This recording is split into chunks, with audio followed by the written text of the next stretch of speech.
अस्सलाम वालेकुम नाजरीन जी, मैं हूं नाइला भट्टी और आप देख रहे हैं न्यू BBC न्यूज HD। आइए शामिल करते हैं आज की अहम खबर शामिल करते हैं। जिला सांगड़ के शहर खपरू से हमारे न्यू BBC न्यूज़ के रिपोर्टर मीर हसन राजट की रिपोर्ट के मुताबिक ज़िला राजनपुर में बदअमनी का राज ज़िला भर में डाकों की वारदातों में तेज़ी से इजाफा, लूटमार आए रोज़ का मामूल बन के रह गई।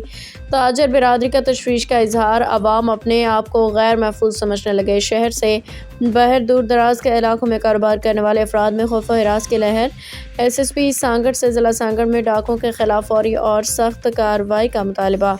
वाज़ेह है कि सांगड़ की तहसील खपरू थाने की हदूद में सांगड़ खपरू रोड पर मोटरसाइकिल सवार डकैतों की कॉपियों का कारोबार करने वाले सुजुकी पिकअप पे सवार सफदर लगारी से डकैती की कोशिश मुजाहमत पे डकैतों ने फायरिंग शुरू कर दी, जिसके नतीजे में वो शदीद जख्मी हो गए, जिन्हें फौरी तौर पे तिबी इमदाद के लिए मीरपुर खास अस्पताल मुंतकिल किया जा रहा था कि वो जख्मों की ताब ना लाते हुए रास्ते में दम तोड़ गया।